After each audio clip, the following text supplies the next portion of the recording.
Miss Joey, nakita niyo online signature para sa agarang impeachment sa Senado ni VP? Yes, nakita ko, and it is a scam. Okay?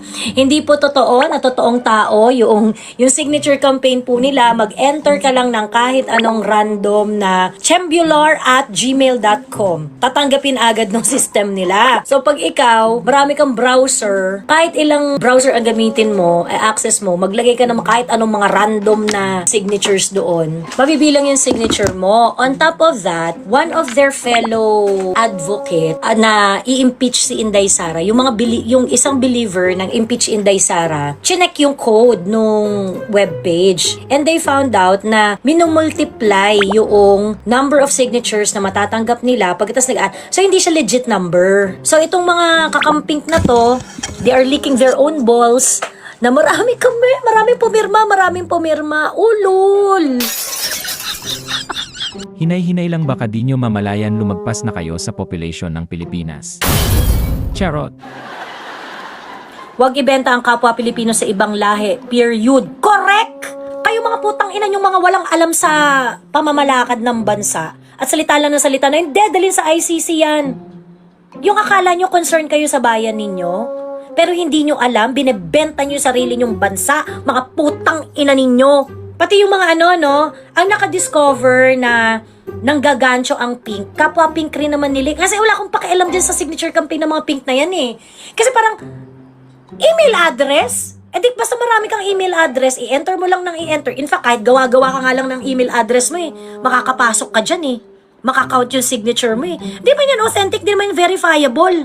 Diba? Di ako kinakabahan dyan sa drama ng kakamping. Pakita nyo yung mga taong pumirma. Asan sila? Kaya dito talaga ako nag-TikTok sa kaya nag-TikTok talaga ako tonight kasi gusto ko talaga makausap yung mga bata. Gusto ko talaga makausap yung mga bata yung mga batang walang alam. Ginagawa kayong tanga ng mga kapwa nyo kakampink. They are going to fool you na, hindi magsinungaling ka lang, wag mo na kaming binubuko dito sa signature campaign namin.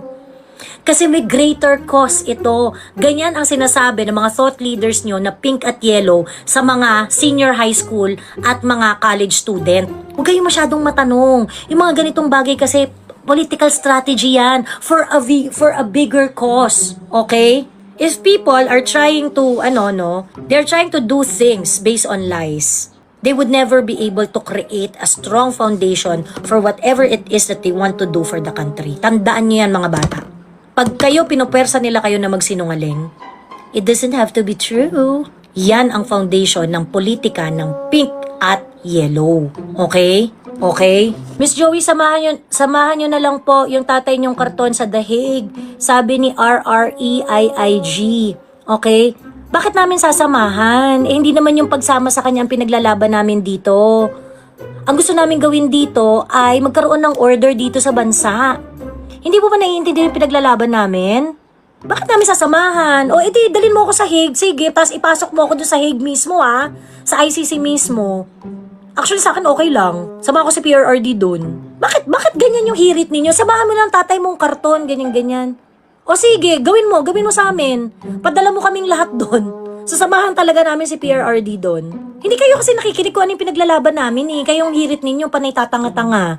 Hindi nyo alam kung ano yung pinaglalaban namin. Hindi nyo alam kung ano yung gusto namin mangyari. So yung mga hirit ninyo, ang bobobo.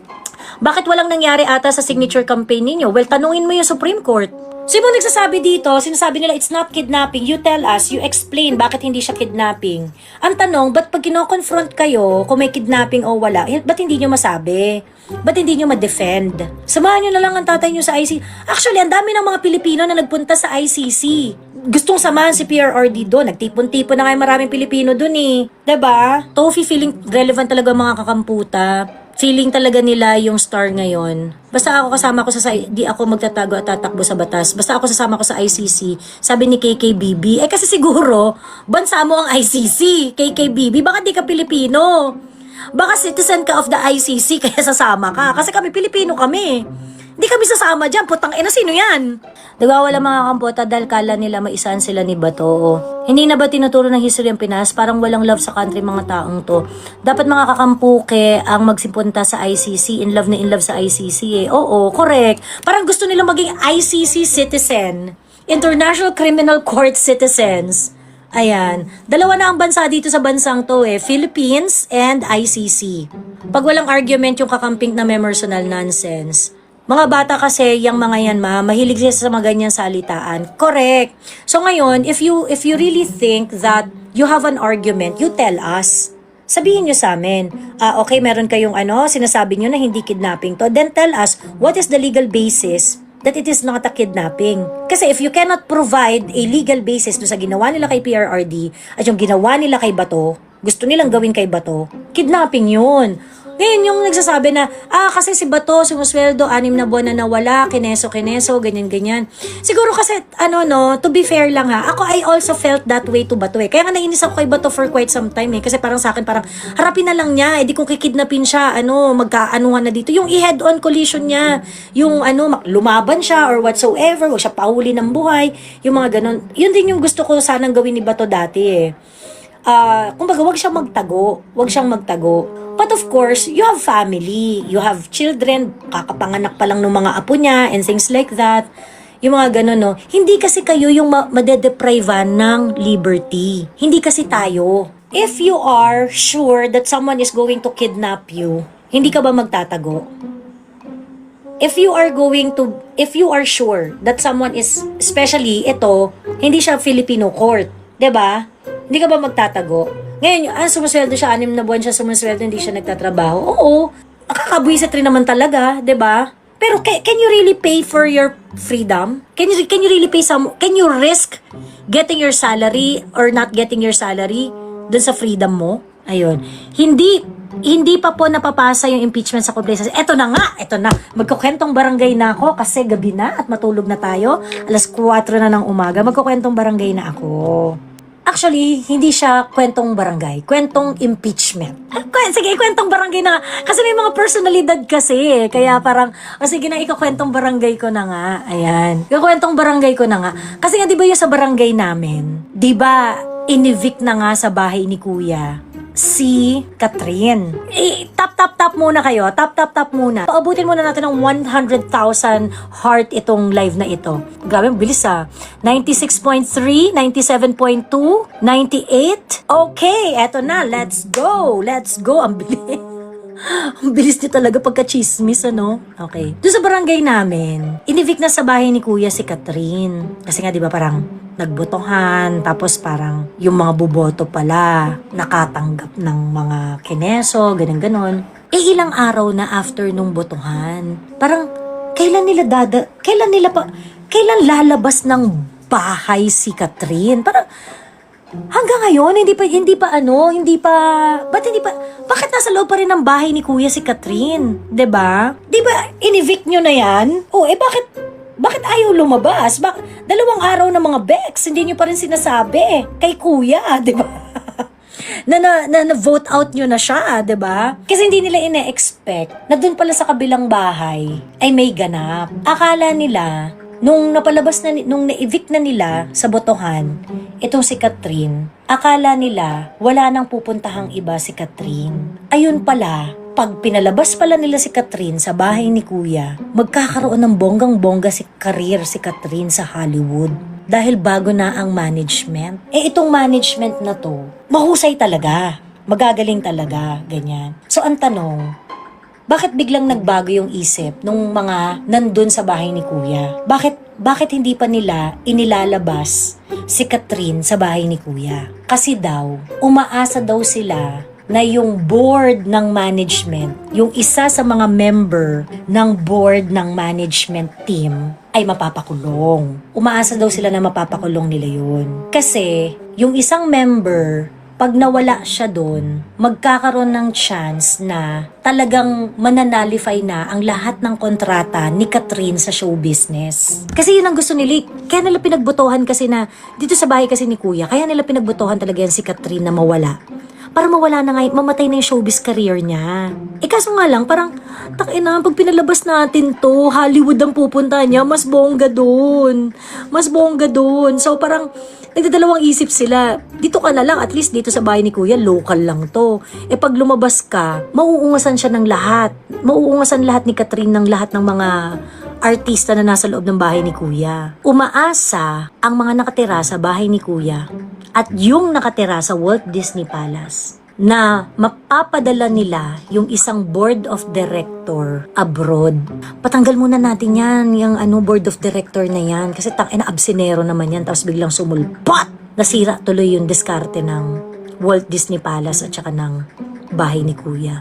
That is why you all have to be in front of the office of the management. Kasi ang plano nila, papadala nila abroad yung isang board member within this week. Makinig kayo you all have to be in front of the management office araw-araw. Kasi kukunin nila yung isang board member doon. Mag-isip na kayo kung paano mag-camp out tayo doon, tumira tayo doon. Sino ang magpopondo? Yung financier ni Hello Kitty, ni Olivia Rodrigo, at saka ni ano ang pangalan nito? Yung dating basurero. Yun ang magpopondo ng pagpapadala doon sa isang miyembro ng board pa-abroad. This week, ipupush nila ng bonggang-bongga yan. So you all have to be in front of the office of the management. Kasi pagka nawala yung isang board member na yon ng talent management office, mawawalan talaga. Kasi yun ang goal nila, mawalan ng career si Catherine sa show business. Enrique Iglesias, si Enrique Iglesias. Ayaw i-transmit ang impeachment hanggang di pa na-export si Bato. Huwag tayo maging complacent, correct? So, di ba bukas magpupuntahan din yung mga supporters ng mga nag-vote out kay Catherine. Yeah, so I think talaga tayo. Mag-ingat and maging vigilant. Maging firm talaga si Alan Peter Cayetano dyan. Kaya pala may eroplano na naka-ready. Yung kasi ako, sabi ko nga kanina, hindi ako impressed talaga kay Bato as a senator Pero what is being done to him is and what he had, what was being done to him, the treatment that he gets, hindi talaga ako agree dun sa ginawa sa kanya. Ganon. Ibang usapan yung performance niya as a senator. Pero yung ginawa sa kanya as an individual, hindi talaga pwede yun. Hindi talaga pwede yun. Me too, pero out of the line na ito, sabi ni Hebrew. May balita ka ba kung lalabas mga ermitanyo? Ang alam ko, yung mga universal motion dancers, ayaw talaga nilang makiparticipate dito. Kasi yung presidente ng Universal Motion Dancers ngayon, Wichikels talaga, ayaw talaga nilang makialam. At saka yung presidente nga nila, pinoprotect talaga niya lahat ng Universal Motion Dancers. So, I think it's a good sign. At least, kumbaga, hindi sila magpapagamit. Ano kayang gagawin ni Aimee, Miss Joey? Kasi di ba ang ginamit nga nila ngayon, ang ginamit nga nitong Walt Disney Palace, hindi naman Universal Motion Dancers di ba? Ang ginamit nila yung bagong ibang dance troupe. Itong dance troupe na to, hindi naman talaga sila nag-e-engage sa mga ganyan-ganyan. For some reason, dahil nga yung happy nila ngayon, yung presidente ngayon ng dance group na ito, sabihin na lang natin maneuvers. Itong maneuvers na ito, hindi naman talaga yan papalasayaw sa piyesta. Pero dahil iba na yung manager ng maneuvers ngayon, iba na yung presidente nila, ayan, pumayag sila na gawin yung So, siya lang yung pumayag, kasi hindi nila mapabayag yung UMD Kahit dumami tao, ayaw pa din nila makisali. I think, pag dumami yung tao makikisali. Tingin ko. Pag dumami yung tao makikisali talaga. Idol, dalawa ka-account ko, ito yung alt ko, na-block mo kasi main ko. Talaga ba? Baka kulit mo, baka spam ka ng spam. Tapos, meron akong pinost na video, yung naiiyak si Imelda dahil sa treatment na inabot niya sa mga yellows nung panahon na tinatry yung kaso niya abroad. Na naiiyak-iyak siya. Napanood raw yun ni Sen Aimee, tas iyak raw siya ng iyak, sabi. Pagkatapos, napanood daw ni Catherine yung ginagawa doon sa isang board member sa talent management. Nung nakita daw niya na ginanon si board member, grabe daw hagulgol ni Catherine. Ayun lang, yun lang ang ating kwentong barangay ngayong gabing ito.